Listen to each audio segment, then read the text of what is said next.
This podcast is brought to you by North Carolina's electric cooperatives.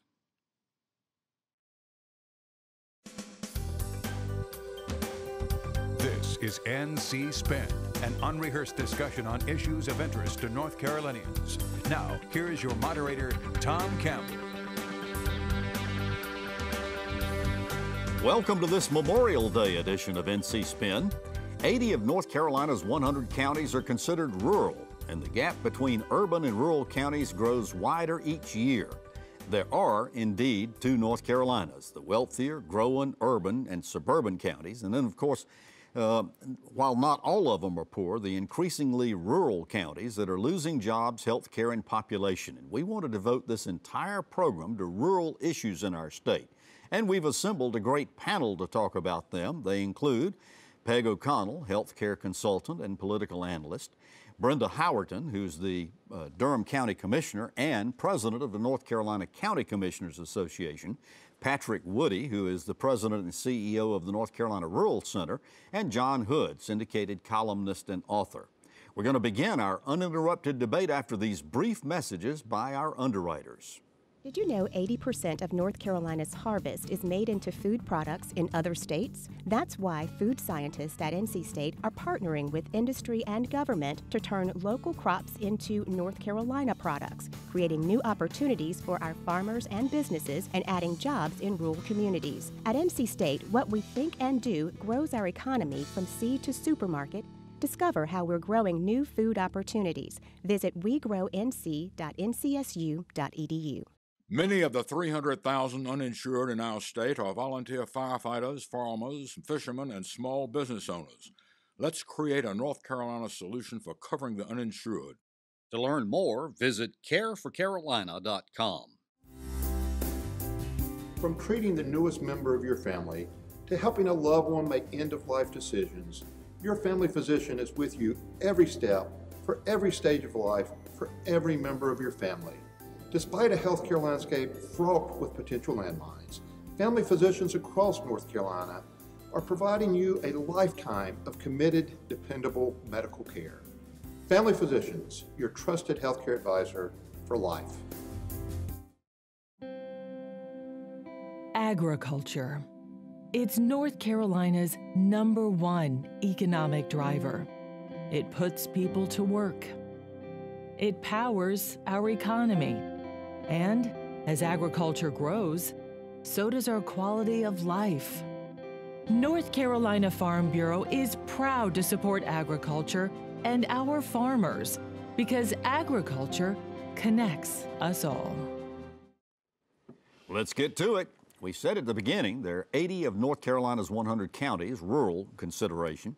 By definition, that means they have a population of 250 or fewer per square mile. Patrick Woodie, you recently completed a year-long tour of all 80 of these rural counties in our state and concluded if you've seen one rural county, you've seen them all. What did you mean by that, and what did you learn? Well, people probably are getting really tired of hearing me say that, but I do absolutely believe it's true. And as I think about those 80 rural counties, how well they're doing, what their economic opportunities are, and also on the other side of the equation, what their challenges are, is very much a function of where they sit in the geography of our state. North Carolina is a big state. We have the second largest rural population in the country. And we have a lot of diversity just across the rural parts of our state, with 4.2 million North Carolinians living in those 80 counties. You find much greater challenges in those more isolated rural places and regions in our state. But we are fortunate that a lot of our rural counties are in close proximity and really well integrated into the metropolitan economies. Essentially, what I took from all of this was that there are some similarities, but each is somewhat different. Peg, one thing that we've noticed during this past decade particularly is that a lot of growth has come into North Carolina in the past decade, although John wrote recently a column that it has slowed down from what it was before. But over half that growth took place in Wakeland-Mecklenburg counties. Yeah. And of course, some of these urban counties around them also grew. the rural counties, many of them actually declined in population. Do you think this is a problem that is any worse in the far west, in the southeastern part of the state, or the northeastern rural section of the state, or is it pretty common? Well, you know, Tom, I think what we're seeing is, I mean, we're seeing a lot of that population shift where Wake and Mecklenburg have grown so substantially. It's not just folks from Connecticut coming down, but a lot of folks from our rural areas are moving into our urban areas. And they're coming for jobs. That's, I think, the big driver. If there was strong economic foundation in those rural counties, folks would stay because some of the literature indicates that if you grow up in a rural area, your heart is really there and you'd like to stay, but you can't stay if you can't support a family. Can't find a job. Well, and that dovetails, John, with the fact that we talk about population growth, but we talk about economic improvement too. And it took us a long time to recover from the Great Recession. But this recovery has been very uneven, and the rural counties have not enjoyed the same growth and improvements as have the urban counties. That's true, though that's not distinct. That's not distinct for this particular economic recovery. That has been happening for a long time. In fact, it's been happening for centuries. People move from rural areas to urban areas. It's nothing new. People also move from urban areas to rural areas, but usually across the ocean.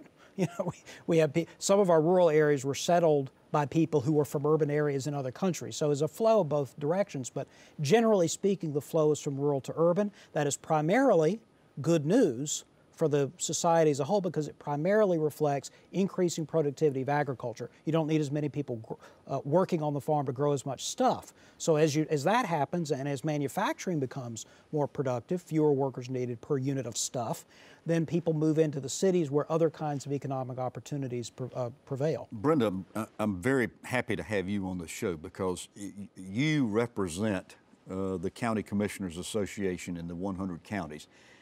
Probably the units of government that are just almost closest to the people as an aggregate. One of the things that we see is that poverty is increasing, particularly in a lot of these rural counties. So far as it goes, we've heard that 12% of people in rural counties live in poverty, and when you factor in African Americans and Hispanic, that number grows exponentially, does it not? It does. It does. As a matter of fact, I was just looking at some numbers yesterday and looking at how poverty is growing. And we think about urban areas that don't have poverty.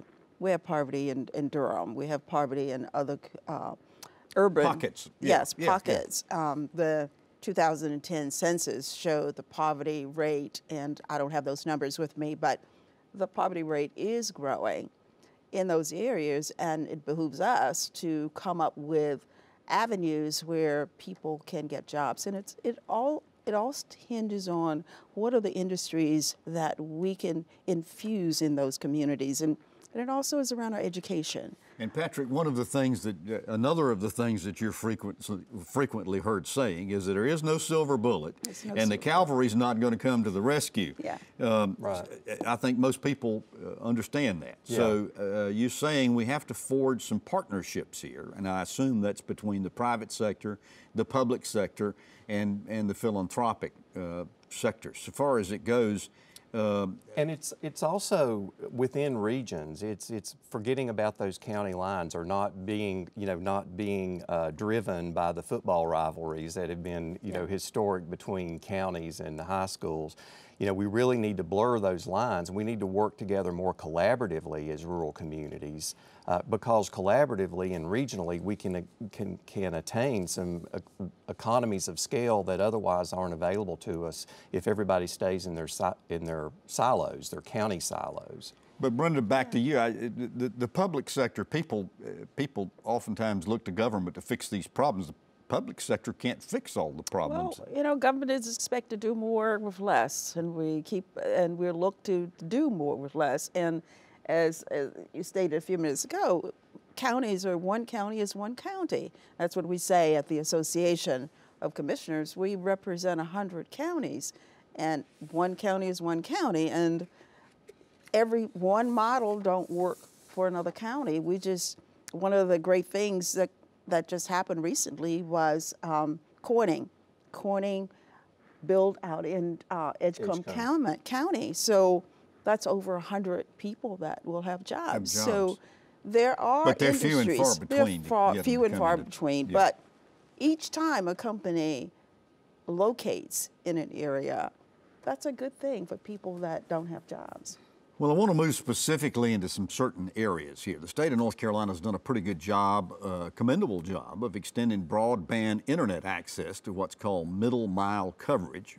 Our libraries, universities, community colleges, schools, health departments, and government now have access to high-speed broadband internet. But what's called the last mile of internet has been a big problem due largely to the sparse population.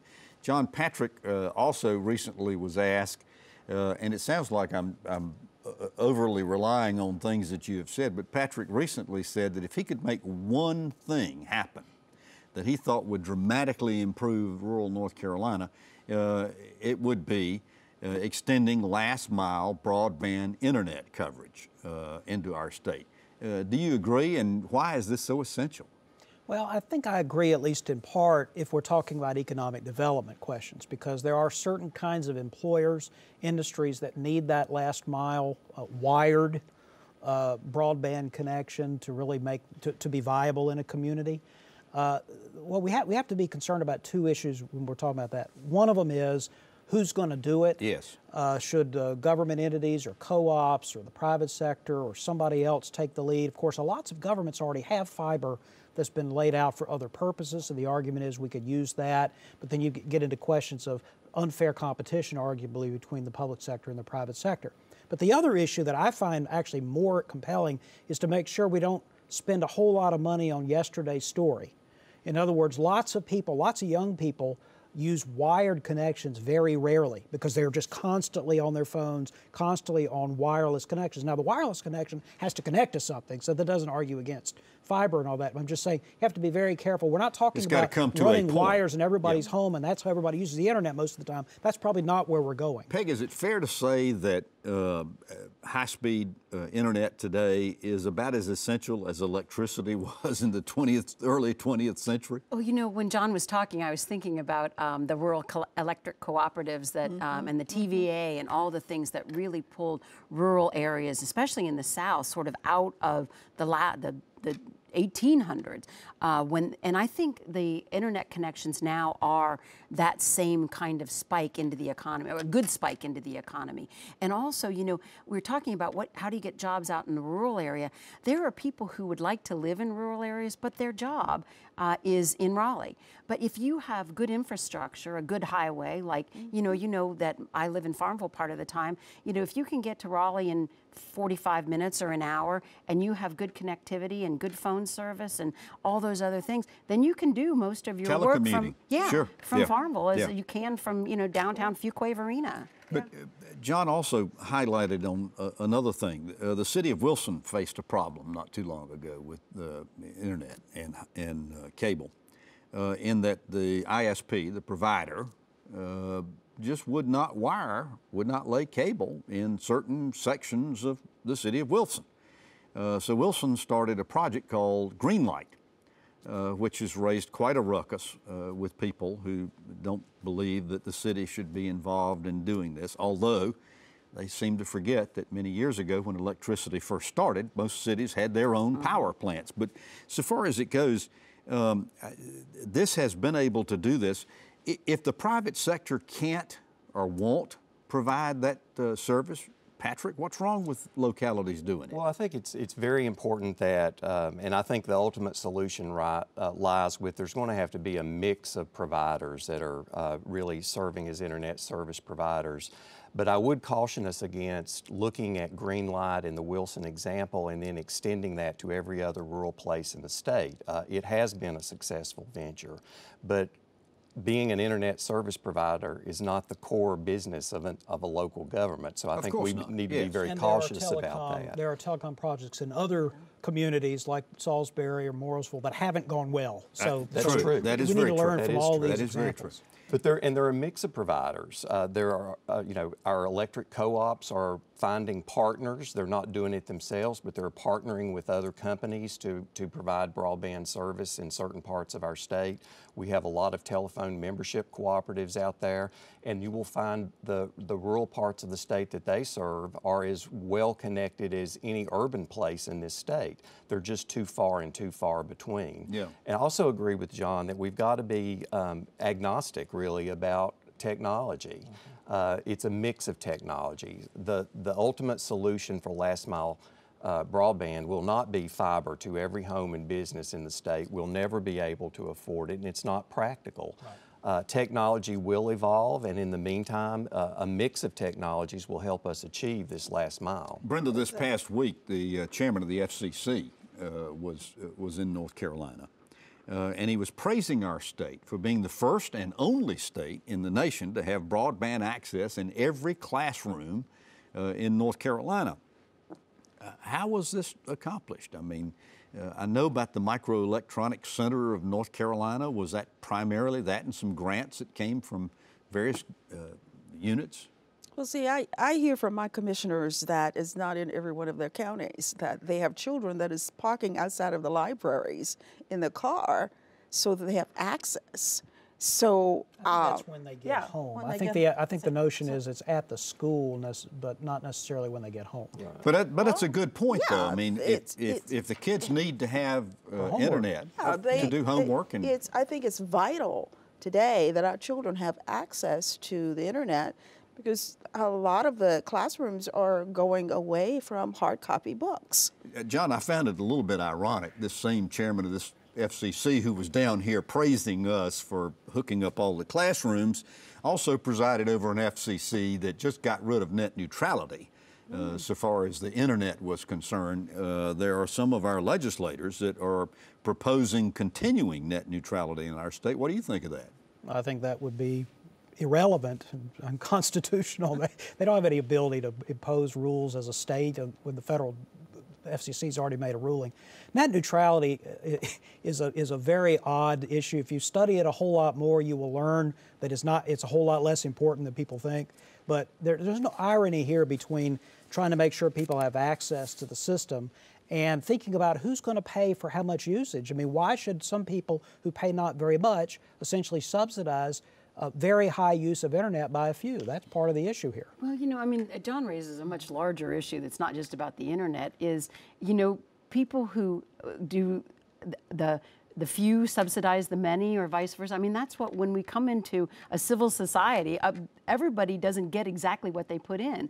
We share, we build a community together. So I think this is one of those issues where, and I know we're not here to talk about net neutrality, but this is one of those issues where we just need to think what's best for the overall picture and not who's paying too much or who's paying too little. Well, another issue I want to talk about, we were recently ranked 44th in the nation in access to health care. This includes both our urban and rural areas, and many of our rural counties are considered health care deserts. We've got 3 counties that don't have a doctor, 20 don't have a pediatrician, 26 don't have an OBGYN, and 3 haven't had a dentist in over 10 years. 32 don't have a psychiatrist. Peg, we also know that people who live in rural North Carolina are less healthy and have shorter lifespans than those who live in urban counties. Some of this can be related to the lack of access, but some of it is more than that, right? Oh, yeah. Well, I think it's all the issues we've been talking about. I mean, the social determinants of health, which is something we look at in public health, are key in determining lifespan and health. If you're poor, if you live daily stress with how am I going to feed my family, all those kinds of things, then you will have people who are in much poorer health, even if there's a doctor on every corner. Yeah, habits.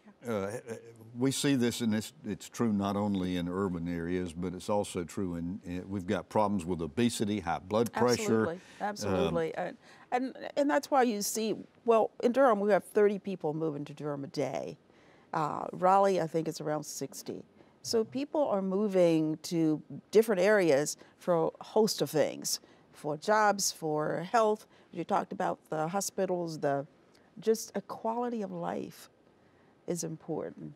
And if they can't get it in their own community, they go where they can find it. Patrick, one of the things that has been proposed and suggested in order to be able to offer better health care is to loosen the certificate of need laws in our state, in which organizations, doctors, practices have to go before a commission and plead their case, so to speak, to be able to open up. What do you think of that? Well, I understand the theory that competition would be good, but I cautious against, one of the #1 principles of rural economic development is that rural communities struggle to find the economies of scale to really support institutions that are financially viable. And I worry that the certificate of need will really become a scramble to, for whoever can compete the hardest. And really, we've got an unstable health system in our rural communities, in many of them right now. We have hospitals that really are on the brink of shutting their doors because of the amount. 5 hospitals are close to closing. Yeah. And most of them are in rural areas. And it's due to a huge percentage of uncompensated care that they are delivering. And I worry about an unregulated environment that encourages more competition but may result in everybody that is trying to serve a community being less successful at John, it. telemedicine is being promoted as being a big help into some of these rural areas that don't have doctors. What do you think? Well, it's exactly the same general macro issue that Patrick's talking about, scale.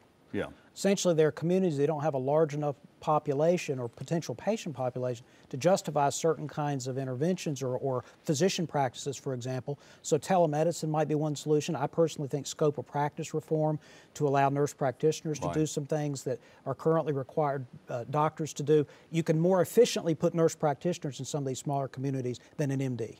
And Peg, one of the problems that we hear about so much is drug abuse, opioid addictions, and so forth like that. But perhaps the overarching problem here is the fact that so many of our people get their health insurance from their employers. Well, obviously, if you're in an area where you're not employed or don't have an employer that furnishes health insurance, tell us about this Care for Carolina. We see their ads on our show and other places.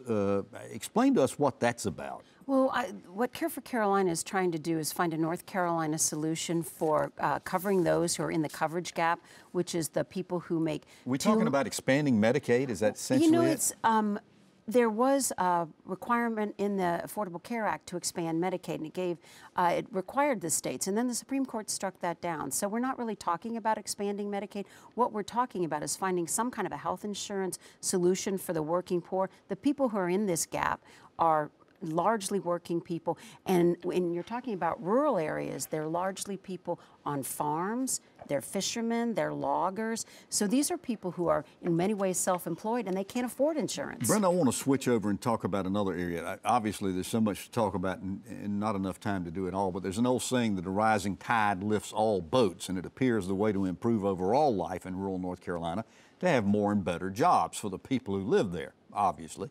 Well, we've recently heard stories about Amazon wanting to build a second headquarters and perhaps Apple locating a campus in North Carolina.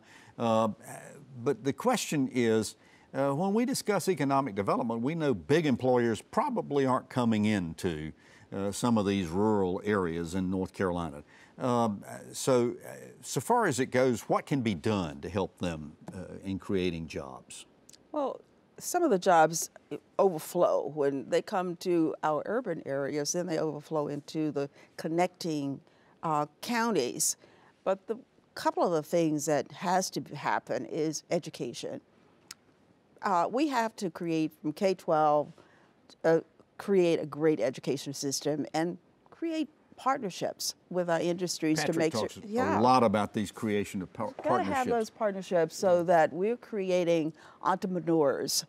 Right. Of course, it's got to have the infrastructure and the water and all those things. Patrick, if you analyze all the issues that are affecting rural North Carolina, it's probably pretty easy to get depressed to some extent. And yet, you're an optimist. You say you feel like things are getting better and are going to get better. Is that because we're focusing more attention on these rural issues? I think my optimism is the 1,600 rural leaders I met with on our 8,400-mile journey across 80 rural counties. the most important thing we need to get right is economic development policy. It's not a recruitment game. It's also about saving the businesses that are already there in entrepreneurship. Yeah. Well, you've heard our spin on the issues of the day. Sorry that we can't cover it all. Maybe we can get you all to come back and do so again.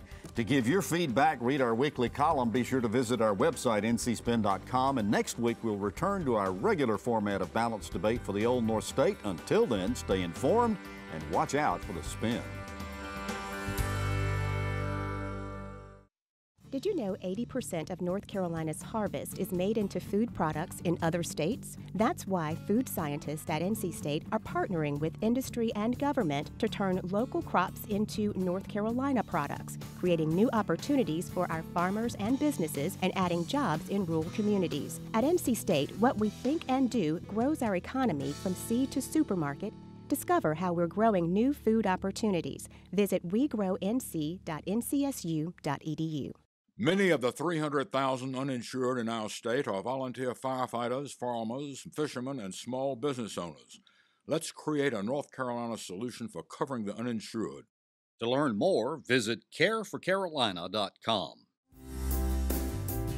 From treating the newest member of your family to helping a loved one make end-of-life decisions, your family physician is with you every step, for every stage of life, for every member of your family. Despite a healthcare landscape fraught with potential landmines, family physicians across North Carolina are providing you a lifetime of committed, dependable medical care. Family Physicians, your trusted healthcare advisor for life. Agriculture. It's North Carolina's #1 economic driver. It puts people to work. It powers our economy. And as agriculture grows, so does our quality of life. North Carolina Farm Bureau is proud to support agriculture and our farmers because agriculture connects us all. North Carolina Channel is made possible by the financial contributions of viewers like you who support the UNC TV network.